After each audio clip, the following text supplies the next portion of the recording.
SNMR Sridhar గారు రాసినటువంటి అరవింద నేత్ర 40వ భాగం. ఎప్పుడూ మూడీగా ఉండే అరవింద్ ఇంటి వాతావరణమంతా నిక్కీ రావడంతో సందడిగా మారిపోయింది. హే అన్వి, ఎలా చదువుతున్నావు? ఆ అంటూ కంగారుగా తలూపుతుంటే, ఎందుకలా కంగారు పడుతున్నావు అంటూ చనువుగా తన చెయ్యి పట్టుకుని తన పక్కన కూర్చోబెట్టుకున్నాడు.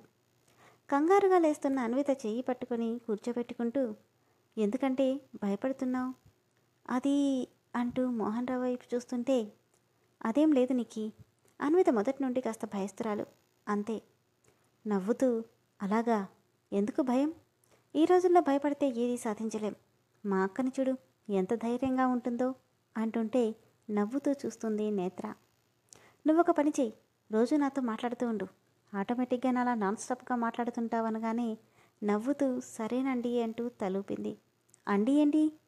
వాడు నీకు బావ అవుతాడు, బావా అని పిలువు అని నేత్ర అంటుంటే, బావా అన్న పిలుపుకు అనుకుంటూ కళ్ళు టపటపా ఆర్పుతుంటే, నువ్వు ఊరుకో అక్క, బావా గివా ఏంటి? ఎవరన్నా చూస్తే టీజ్ చేస్తారు. ఇదిగో మరదల పిల్ల, నేను నిన్ను అన్వి అంటాను, నువ్వు నన్ను నిక్కీ అని చాలు, సరేనా? సరేనన్నట్టు తలూపింది. ఇక్కడ జరుగుతున్న కన్వర్జేషన్ మొత్తం చూస్తున్న అరవింద్ కళ్ళు ఎరుపు రంగును దిద్దుకుంటే, అసలు వీడెందుకు నా ఇంటికి వచ్చాడు? వాళ్ళ అక్కను దింపడానికైతే డ్రాప్ చేసి వెళ్ళిపోవచ్చుగా. డాడీ కూడా సైలెంట్గా చూస్తున్నారేంటి అనుకుంటూ పళ్ళు నూరుతుంటే, అరవింద్, టైం అయింది, ఆల్రెడీ వెహికల్ కూడా వచ్చేసింది, త్వరగా వెళ్దాంరా అంటూ స్టెల్లా రావడంతో ఇంట్లో ఏం జరుగుతుందో జాగ్రత్తగా వాచ్ చేయమని సెక్యూరిటీ వాళ్ళకి ఇన్ఫామ్ చేసి వెళ్ళాడు. అక్క, సరదాగా మనమంతా ఏదైనా గేమ్ ఆడదామా? ఏమాడదాం? క్యారమ్స్. నా వల్ల కాదు, నేను వెళ్ళి మీ ఇద్దరికి ఇష్టమైన ఐటమ్స్ చేస్తాను, మీరిద్దరూ ఈ ఫ్రైడ్ రైస్ తింటూ ఆడుకోండి అని వెళ్ళగానే ఇద్దరూ చెరొక కప్లో ఫ్రైడ్ రైస్ తీసుకుని క్యారమ్ బోర్డ్ తీశారు.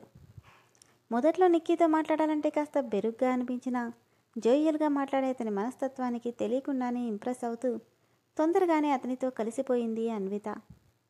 నువ్వు చాలా బాగా ఆడుతున్నావు నిక్కీ, నాకు అస్సలు రావట్లేదు. డోంట్ వరీ, నేను నేర్పిస్తానులే. నేను చెప్తుంటాను, ఎక్కడి నుండి కొట్టాలో అలా కొట్టు, ఆటోమేటిక్గా వచ్చేస్తుంది. సరేనంటూ నిక్కీ చెప్తున్నట్టు ఆడుతుంటే, అవును, నీ హాబీస్ ఏంటన్వి? ఏమున్నాయి? ఏమీ లేవు, ఇంట్లో ఉండడం, చదువుకోవడం, అంతే. వదినొచ్చాక తనతో కాస్త టైంపాస్ అవుతుంది. అదేంటి, ఫ్రెండ్స్తో అలా బయటికి వెళ్ళవా? లేదు నిక్కీ, అన్నయ్యకి అలాంటివి ఇష్టముండవు, ఎప్పుడూ ఇంట్లోనే ఉంటాను. ఇంతవరకు నేను ఒక్క సినిమా కూడా ఫ్రెండ్స్తో చూడలేదు తెలుసా? అదేంటి? అదంతే. మరి నీకేమైనా సినిమాలు చూడాలంటే? ఏముంది, అన్నయ్య ఏం కావాలన్నా టీవీలో అరేంజ్ చేస్తాడు, తన ముందే కూర్చొని చూడాలి. ఏంటి పిల్ల వెరైటీగా మాట్లాడుతుంది అనుకుంటూనే, అయితే నీకు బాయ్ ఫ్రెండ్స్ కూడా లేరా? బాయ్ ఫ్రెండా? నాకా అంటూ కళ్ళు నోరు పెద్దవి చేసి చూస్తుంది అన్విత. ఏంటలా కప్పలా నోరు తెరిచావు? నీ ఎక్స్ప్రెషన్ని బట్టి ఆ మాట అంటే కూడా నీకు తెలియదేమో అనిపిస్తుంది. అంటే నేను చదివేది ఉమెన్స్ కాలేజ్ కదా, కాబట్టి నాకు అలాంటివన్నీ తెలీదు. నవ్వి, అలా అయితే నువ్వు నీ ఫేస్కి తగ్గట్టే ప్యూర్ హార్ట్ అన్నమాట. నవ్వుతూ చూస్తుంటే, నువ్వు నవ్వితే చాలా బాగుంటావన్వి, ఎప్పుడు ఇలా నవ్వుతూ ఉండు. నీలా నవ్విస్తూ ఉండేవాళ్ళుంటే ఎప్పుడూ నవ్వుతూనే ఉంటా, కానీ నేనెప్పుడు నీతో ఉండలేను కదా. అవునులే అంటూ డల్ అయిపోతే, మరేం పర్లేదు, నేను అప్పుడప్పుడు అక్క కోసం ఫోన్ చేస్తుంటాను, అప్పుడు నువ్వు కూడా మాట్లాడు, అప్పుడు నాలానే టాక్టివ్గా తయారవుతావు అనగాని, ఇద్దరి కోసం జ్యూస్ ట్రేతో వచ్చిన నేత్ర, వీడితో మాట్లాడావంటే వీడి పిచ్చి మనకంటిస్తాడు, కొంచెం జాగ్రత్త. ఏంటక్క నువ్వు మరీను?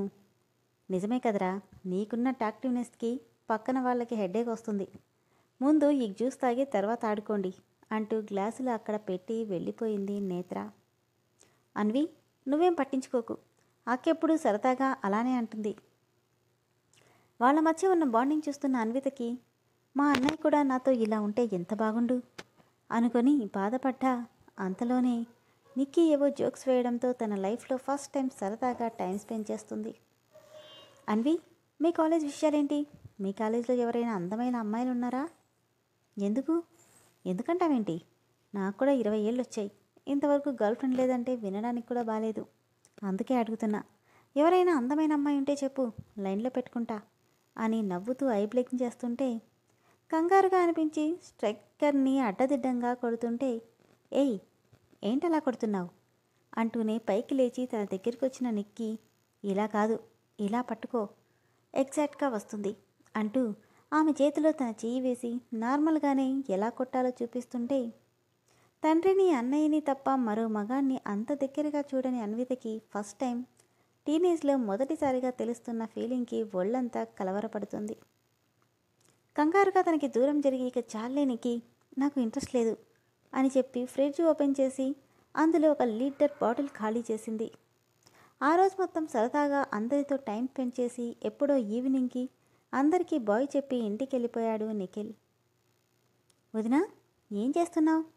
ఈరోజు ఫ్యాషన్ షోలో మీ అన్నయ్య ఆనంద్ అన్నయ్య లైవ్ లింక్ పంపించాడు, అదే చూస్తున్నా. అలాగా, అయితే నేను డాడీని కూడా తీసుకొస్తాను అంటూ మోహన్ రావుని కూడా తీసుకురావడంతో ముగ్గురు కలిసి టీవీకి కనెక్ట్ చేసుకుని ఇంట్రెస్ట్గా చూస్తున్నారు. 2 సంవత్సరాలుగా కంటిన్యూగా అవార్డు అందుకున్న అరవింద్ మీద చాలామందికి హోప్ ఉండడంతో పెద్ద పెద్ద బడాబాబులు అతను ఎలాంటి థీమ్ని సెలెక్ట్ చేసుకున్నాడో చూడటానికి చాలా వెయిట్ చేస్తున్నారు. తను డిజైన్ చేసిన డ్రెస్లన్నీ ఆర్గనైజేషన్ వాళ్ళకి ఇవ్వబోతూ వాటిని లాస్ట్ టైం చెక్ చేసిన అరవింద్కి ఆల్మోస్ట్ డ్రెస్లన్నీ కూడా ఫ్రంట్ సైడ్ పూర్తిగా చిరిగిపోయి కనిపించడంతో అందరూ షాక్ అయ్యారు. What is this mister Aravind, ఏంటిదంతా? మీరు వీటిని ఇలానే డిజైన్ చేశారా? నో, బట్ ఇవన్నీ ఇలా ఎలా అయ్యాయో తెలియట్లేదు అంటూ తల పట్టుకుంటే, అరవింద్ ఇది చూడు, కంప్లీట్గా యూజ్లెస్గా అయిపోయింది, ఇవన్నీ ఇలా ఎవరు చేసుంటారు అని స్టెల్లా అంటుంటే, అరవింద్, మీ కంపెనీ షో నుండి తప్పుకుంటున్నట్టు అనౌన్స్ చేస్తాను అన్నారు ఆర్గనైజర్లు. నో, అలా జరగడానికి వీల్లేదు, దీనికోసం నేను చాలా కష్టపడ్డాను, but what can I do? మీరు సైలెంట్గా ఇక్కడి నుండి తప్పించుకుంటే మీకే మంచిది అని మాకు అనిపిస్తుంది. సీరియస్ టోన్తో, నో, ఇంకా నట్టం రావడానికి 1 అవర్ టైం ఉంది. ఈ 1 అవర్లో ఏం చేయగలరు మిస్టర్ అరవింద్? గెలుపోటములకు 1 మినిట్ అయినా చాలు, నాకు కొంచెం టైం ఇవ్వండి అంటూనే తన మెదడుకి పని పెడుతున్నాడు అరవింద్.